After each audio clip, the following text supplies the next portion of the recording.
Indonesia has always walked a fine line, has always, as you mentioned in your speech, been a non-aligned state. But as the world becomes more and more complicated,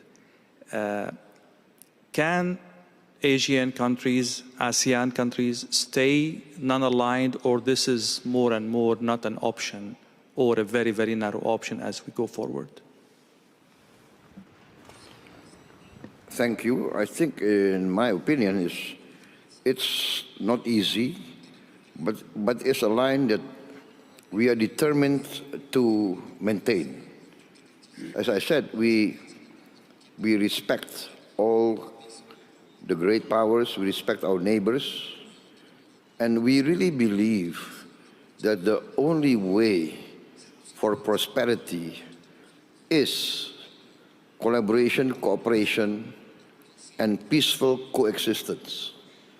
And this is what we try to achieve.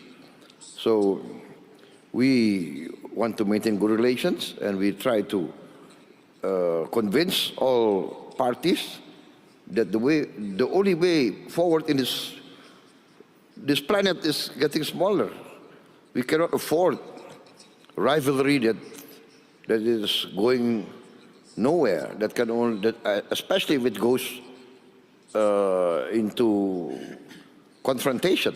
So no, I'm convinced that we have to maintain this path of non-alignment. Mr. President, you were shaking your head when we were exchanging this question. What are your thoughts on, bringing adversaries to the table? Does it require, is defeat a prerequisite for dialogue, or we can, bypass this phase and go to dialogue? And there are so many crises in the world that cannot afford a victorious Well, I have to say here that Nelson Mandela is one of my greatest icons, my greatest hero. I think it's an inspiration. He was put in prison for many years. He was sentenced to death, threatened to be sentenced to death, accused of many things. And his famous statement was that he was willing to give his life for the principle of freedom. But the greatness of Nelson Mandela, when he got out of prison, he worked for reconciliation with his former enemies. So this is the greatness of Nelson Mandela, and this I try also to carry out in my domestic politics. I reconciled with many of my former opponents. For instance, we had a very long rebellion, separatist rebellion in Aceh, very long. I think more than nearly 30 years. But can you imagine that the former commander of the Aceh Liberation Army, fighting against us for 25 years more, now he joined my party. He's in my political party. And he's now governor of Aceh, and I'm president of Indonesia. This shows that former enemies can come together. And I think this is the lesson of Nelson Mandela. I want to say I was a former soldier. And as a former soldier, I really know the value of peace and reconciliation. As a former soldier, I always try, now, even before, I always try to negotiate. Negotiate. Better to talk than to kill each other. This is my position. Always talk, always negotiate. Thank you, Mr. President. I would later go back to some aspects of your answer, mainly about the nuclear aspect of what's happening. But I'd like to go back to the other participants. Indonesia, Bahrain, and South Africa are three countries actively deepening relationship with Russia. From what I understood, this conflict, unfortunately, and I hope I'm wrong, might go longer, might go for long. How are you planning to mitigate the fallout of this conflict in terms of secondary sanctions, in terms of political reputation in the world, in terms of pressure coming from your other allies? This is a very, very complicated situation. You don't want to be in any way, but that's reality. I will start with you, Mr. President.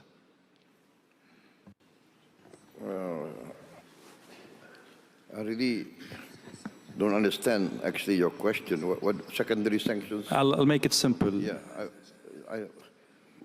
for Indonesia, we are very clear. Right, we have always been on the line.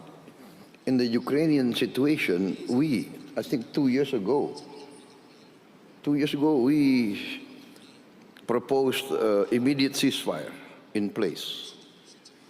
And I think at that time, the reaction from the Russian side was quite open, was quite positive, in fact. But the reaction from the Western governments, I have to be fair, not all Western governments, but many Western media virulently attacked my proposal.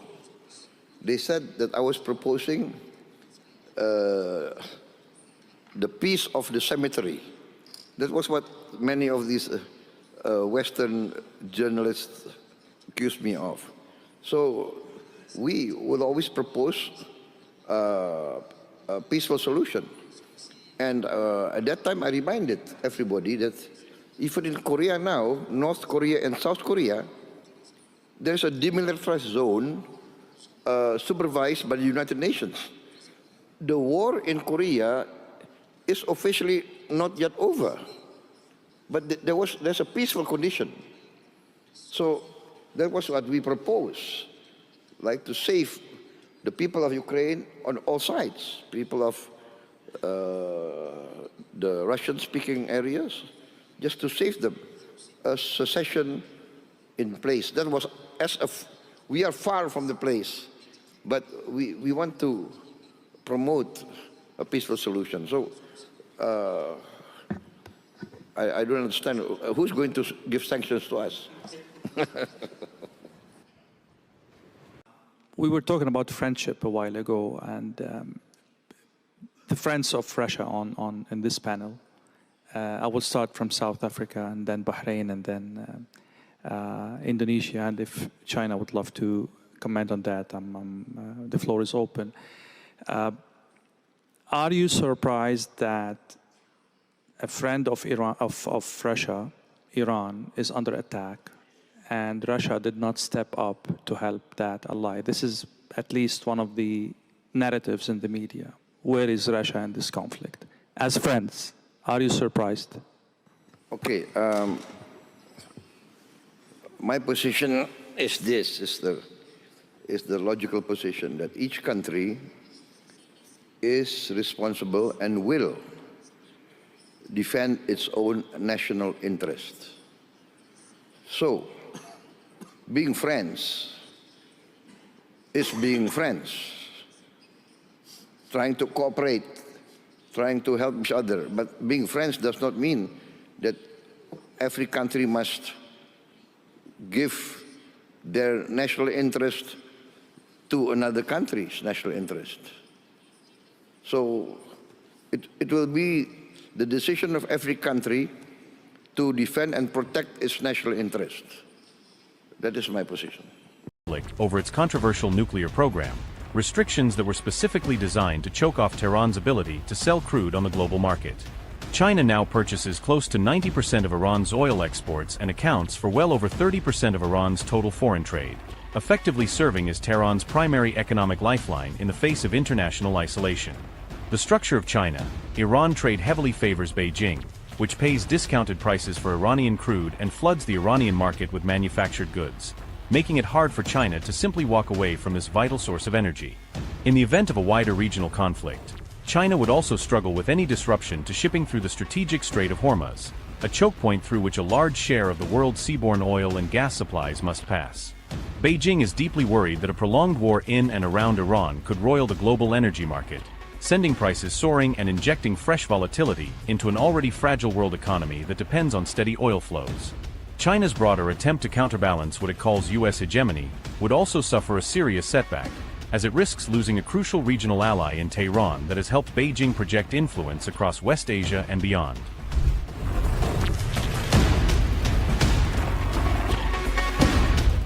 Iran is one of Russia's strongest strategic allies, and any prolonged war on Iranian soil could seriously reshape their relationship, undermining Moscow's influence and coordination with Tehran across the Middle East and beyond. Experts point out that the Kremlin's biggest immediate worry is its substantial investment portfolio in Iran, including multi-billion-dollar projects such as transport corridors, nuclear reactors, and planned energy ventures that could all be thrown into jeopardy by instability or regime change. Nikita Smagin, an expert in Russian-Iranian relationship, told Moscow Times, and I quote, "Russia has invested a lot of effort and money in Iran," Smagin said. "Certainly, if we imagine regime change or if we imagine instability in Iran, all these projects are under threat."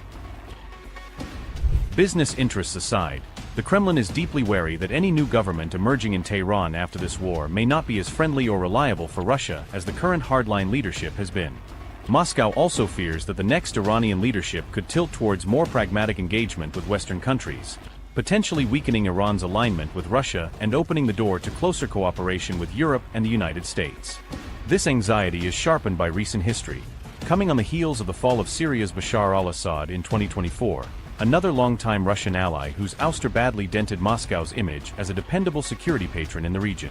Analysts warn that any direct economic gains for Russia from higher oil prices during the Iran war are likely to be short-term and limited mainly to increased revenues from crude exports, while the broader geopolitical and security risks could heavily outweigh these benefits.